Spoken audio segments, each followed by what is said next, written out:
Hello everyone, I'm back with another challenge. In this video, I'll be seeing if I can beat Dead Space on the impossible difficulty.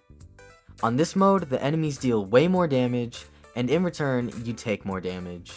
So you can die pretty easily if you're not extra careful. Oh, and did I mention that it's also permadeath?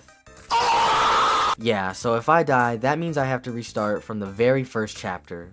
On top of that, I'll only be using the plasma cutter for this playthrough. Other than that, I will be allowing myself to use stasis and kinesis, and I'm allowed to heal, because I don't want this video to take 20 years to make. Now, with all that out the way, let's start the challenge. My journey begins on a ship called the USG Kellyan, and our main character this time is Isaac Clarke, who is a space engineer. Making up the rest of the crew, we have Hammond, who is the chief security officer, and Daniels, who is a computer analyst. And the two pilots up front are Chen and Johnston. We've all been dispatched to a giant mining vessel called the USG Ishimura to investigate the complete communications blackout that they're having and possibly repair the damage. As we try to dock to the Ishimura, there's a tether malfunction, causing us to crash land into the flight deck. God. Oh yeah, it's time to suit up. Throw that helmet on. Oh. As we make our way inside to check in, we notice that there's no one around. And while getting a damage report of the ship, a quarantine activates, and our homie Chen, unfortunately, is the first person to get bodied. Dang! Please stop this madness. After witnessing that, I have to run for my life because a bunch of creepy looking monsters start popping out of the air vents. These are the Necromorphs. Oh my god, it's so dark, I can't see. Oh, go. Oh!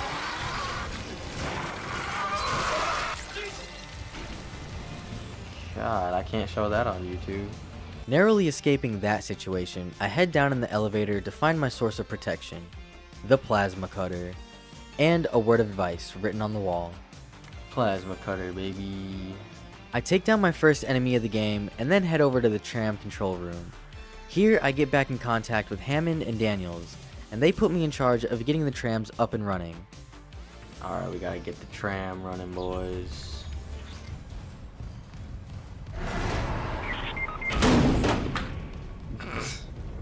Then I get my stasis module, which I found out pretty quickly was going to be a lifesaver this playthrough.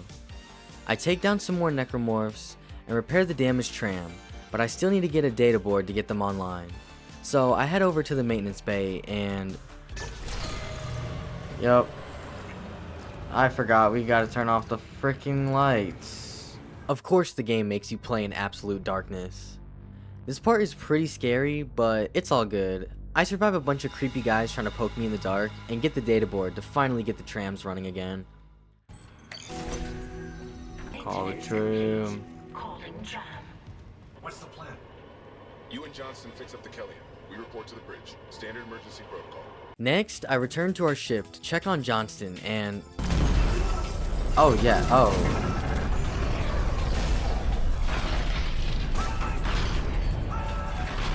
Oh no, yeah, I think Haley's dead, bro.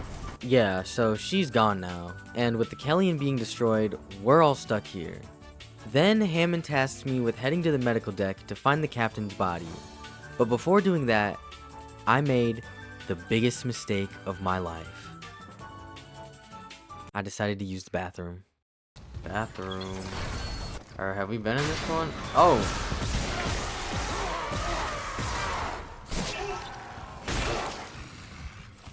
Dude.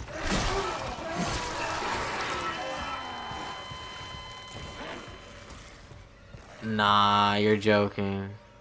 That was such a stupid way to die. Are you serious? I didn't even make it past the first chapter, bro. I just recorded for like 40 minutes. You're kidding. Yep. I died not even an hour into the game.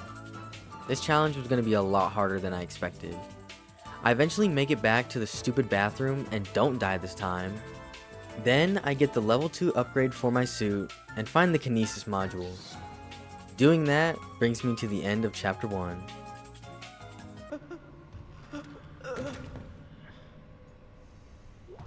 Yeah, we're not gonna be picking up the pulse rifle. Finally reaching the medical deck, I notice that there's a bunch of debris blocking the morgue, so I need to figure out how to get rid of it. And what better way to do that than with a bomb? But it's not that simple. You know how it is in these types of games. I wish I could just simply pull some explosives out of my ass. To craft the bomb, I need to get my hands on some hydrazine and a shock pad. First, I head over to the diagnostics wing and fight my way through more enemies.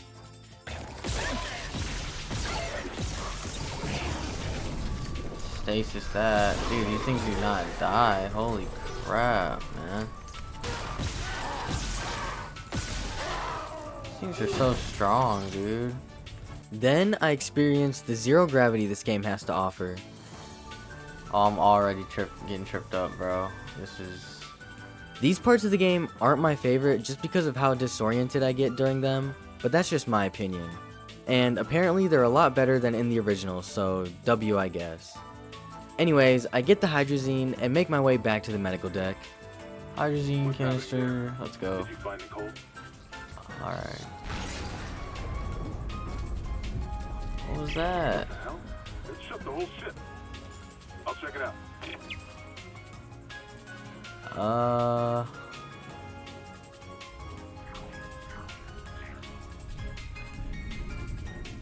Holy crap.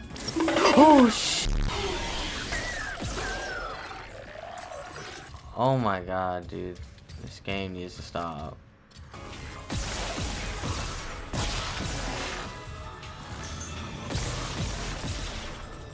Oh my gosh, bro. And why do enemies literally like two-shot you on here? It's ridiculous.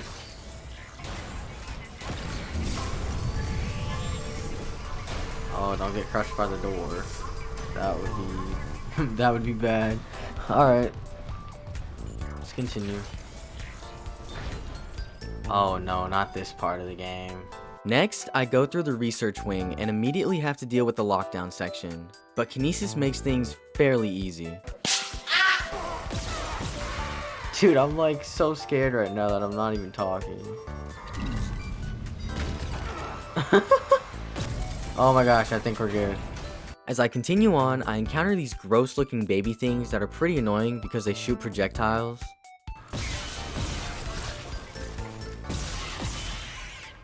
After that, I get the shock pad and upgrade my plasma cutter a little bit. Back in the medical deck, I make the bomb to finally gain access to the morgue. Then I get the captain's rig, and Hammond lets me know that the Ishimura's engines are offline, and tells me to go back to the flight deck since there's a shortcut to engineering. And that's where Chapter 2 ends. Next, I need to refuel the engines, so I take care of those, then upgrade the plasma cutter even more, and eventually get to a room that has a massive centrifuge. This section of the game is one of the most stressful parts because you have to avoid getting ran over by the spinning thing, or else you'll get immediately one-shotted. Alright, go, go, go, go, go, go.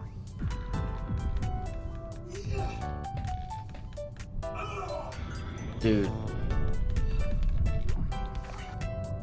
Oh my god, run! Holy crap, Isaac. Oh my gosh, we did it. A little later, I actually have a very close encounter with death, but luckily I somehow survive. Oh no.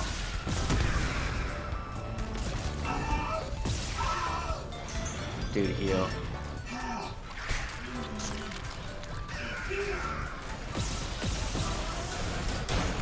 Oh my god. Yo, that could have just been so bad. After that near-death experience, Hammond tells me to meet him on the bridge. I also get an audio call from Nicole, who I forgot to mention is Isaac's girlfriend, and she's actually on the Ishimura. Or so we think. But while everything else is going on, I'm also on a mission to try and find her as well. With that being said, that wraps up Chapter 3. Oh, I'm scared, guys. I don't even remember what's in my inventory. Nothing. I hope this sounds better though. I don't know what was wrong. I honestly don't think there's anything wrong with my other mic. I just plugged that straight into the PlayStation. I meet back up with Hammond, and he managed to trap a Necromorph into an escape pod, and it actually turns out to be Chen from earlier. Help me! He launches the pod into space, and then we go to the captain's nest. Here we figure out that we need to get the ADS cannons back online because we're currently heading straight through an asteroid field. So like always, I'm the one that has to fix it. Then I encounter a new enemy, the Brute. I know the strat.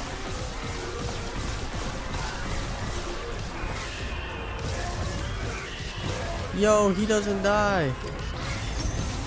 Okay, we got him. I make my way through the ship and reroute the power in 3 breakers to the ADS cannons, but they're still not calibrated.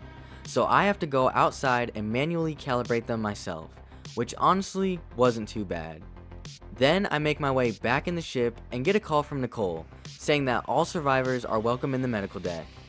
And that closes out Chapter 4. Look at your boy. Decked out with the armor. When I get back to the medical deck in hopes of finding Nicole, I come across this annoying ass doctor guy, and he puts me in an absurdly long stasis just to yap my ear off. Like, bro. We do not care. He then releases a special type of necromorph on me called the Hunter, and it can't be killed normally. So for now, I just run away from this thing all chapter. Put the battery. Is he regenerating again? Yo, he is. Go. I have no ammo. I have no ammo. I have 4 bullets. Oh god! Hold on. I can help you. Bro, no we can't. We ain't got time. Acquire the liquid nitrogen. Okay. Next, I need to stop the poison gas that's flowing through the ventilation system. And to do that, I need to obtain some liquid nitrogen. When I finally get to it, Dr. Mercer sends out the Hunter again, but I just freeze it, and doing that ends Chapter 5. Now I'm tasked to take the liquid nitrogen to hydroponics, but before heading there, I make sure to upgrade my suit and my plasma cutter a bit more so that I have a higher chance of surviving. Once making it to hydroponics, I get in contact with someone named Elizabeth Cross. She tells me that something called the Leviathan is the reason why the air quality is hazardous. And to help weaken it, she wants me to go all over the place and inject these things called Wheezers with an enzyme that I made earlier with the liquid nitrogen. You know, not herself, cause for some reason there's at least 4 people on this ship that actually want to escape, but nobody wants to do shit to help.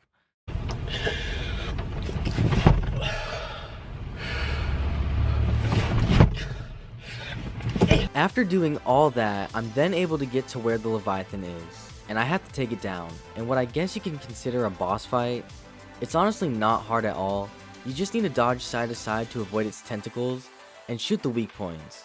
And when it starts shooting the explosive sacks at you, just use kinesis to send them right back.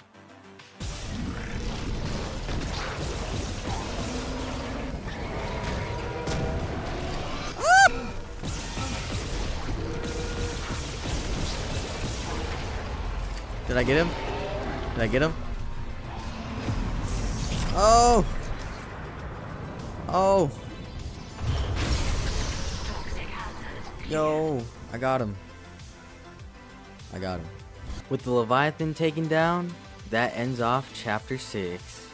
Next, I head over to the mining deck to find an SOS beacon, and I end up meeting Nicole there. She helps me gain access to the room where some previous survivors hid the beacon, and after grabbing it, I have to go launch it into space. But before doing that, I get the level 4 upgrade for my suit. I look decked out. Now, to make sure the beacon has a good enough signal to reach anyone, I place it on an asteroid and then launch it off into the void, bringing Chapter 7 to an end. You see what I did there? Huh? Into the void? Cause, you know, the chapter is called Into the Void. Well, it turns out that the comms array needs to be fixed so that we can see if anyone has responded to the SOS beacon. So I figure out this puzzle, and then we receive a message from a ship called the USM Valor. They picked up the escape pod that Hammond launched earlier, the one that had Chen in it, and of course, we can't get back in touch with the Valor to warn them because the long-range antenna is blocked by the Leviathan. Bro, this thing again? Oh my gosh. So once again, I need to go take it out. This time outside the ship, so I have to worry about my oxygen running out. And like before, it's not a terrible fight because you actually get to use ADS cannons to help out. But other than that, it's pretty much the same. Just dodge the arms, shoot the weak points, and you're good. Oh, dude, I need oxygen. I need oxygen bad.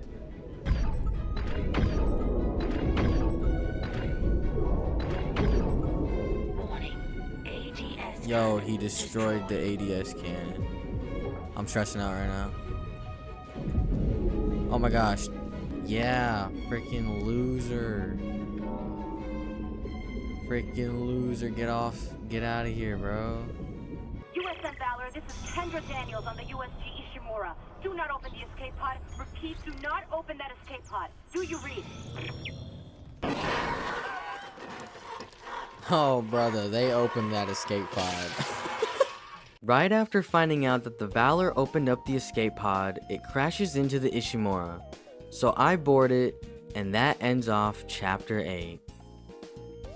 While on the ship, Hammond tells me that there's a massive nuclear warhead on board that needs to be dealt with, or else something will set it off, and that's not good. While on the way to the torpedo bay, I come across another new enemy. I honestly don't even know what these things are called, but just know, if you're thinking about running from them, don't even bother. These things are super fast, and the only way to slow them down is by shooting the stasis pack on their chest. Okay, guys. This part is you can very easily die here. All right. So I'm going to try to lock in and not die. Oh god, here we go. All right. Okay.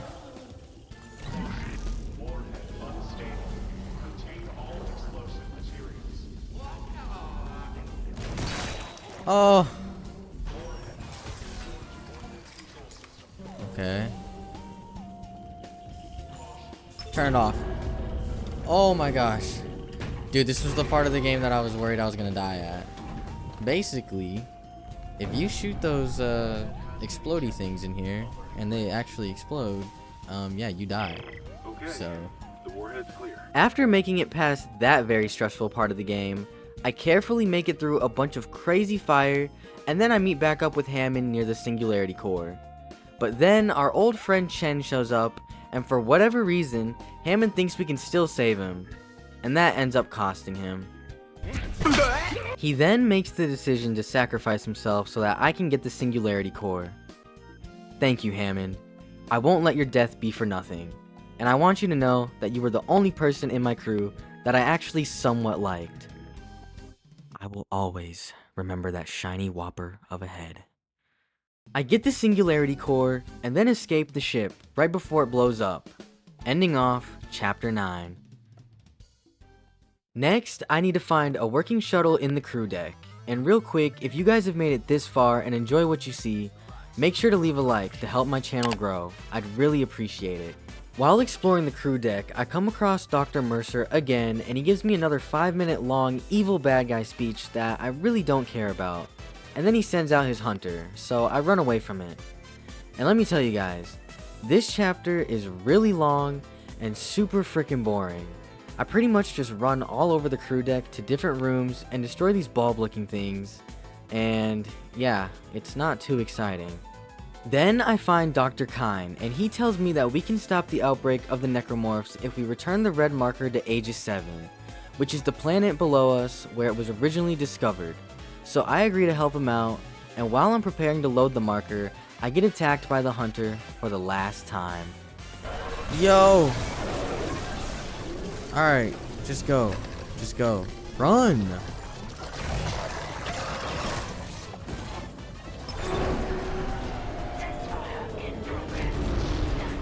Oh my god, we killed it. After that, Dr. Mercer shows up and gets clapped by a tentacle, and then I get dragged away by another one.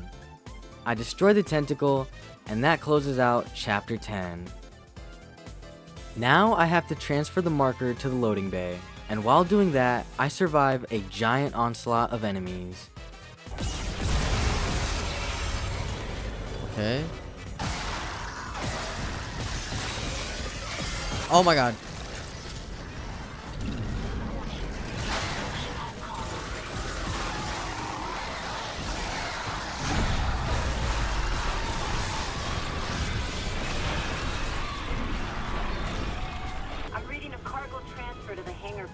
Oh, did I do it?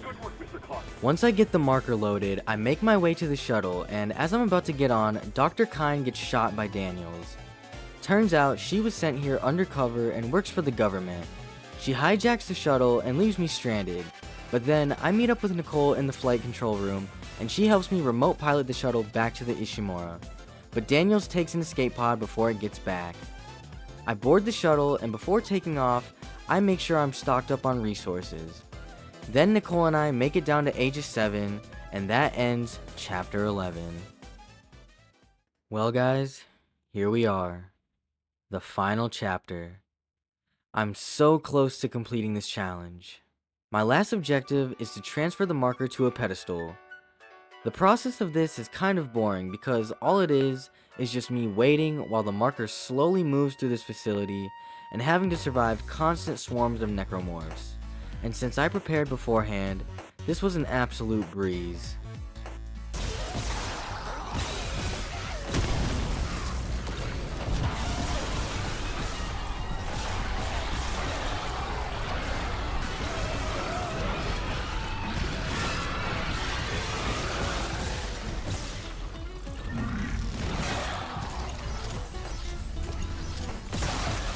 Dang, bro, you still ain't dead? Holy crap, die.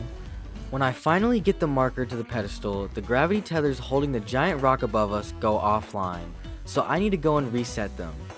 As I'm trying to do that, Daniel shows up with Nicole as a hostage, and I finally learn the truth. Nicole has actually been dead this entire time, and the person who we thought was Nicole was actually Elizabeth Cross. The marker was messing with our minds and making us see things. The gravity tethers won't fix, so I need to make it to the shuttle before I get crushed by the giant rock falling towards the planet. Unfortunately, Daniels makes it there first, but then she gets slapped by a tentacle. Oh! And definitely dies.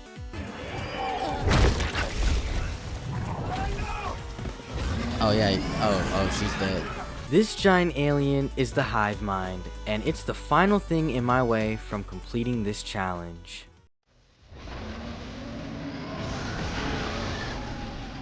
Alright. Yo, all over. Let's go, I got one more. Come on. Oh my gosh. Alright.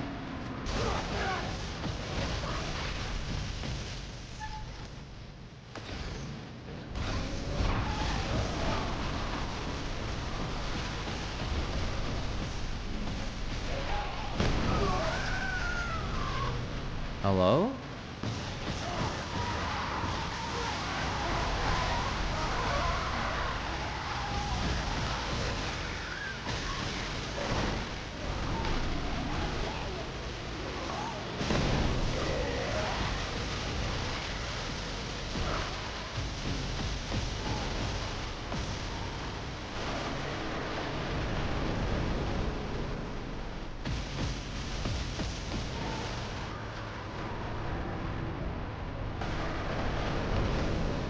Oh!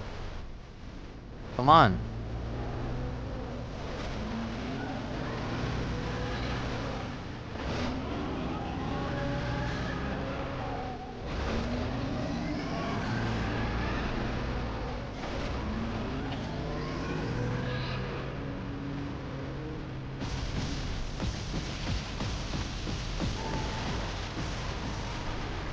Come on, bro.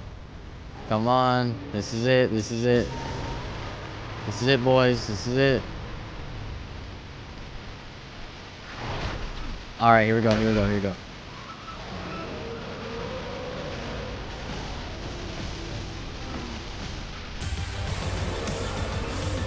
Oh my god.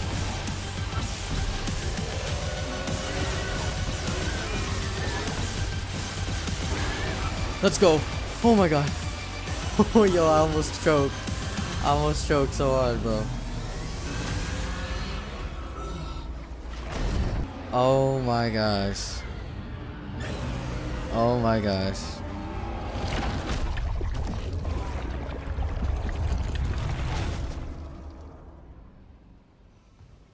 Oh my gosh.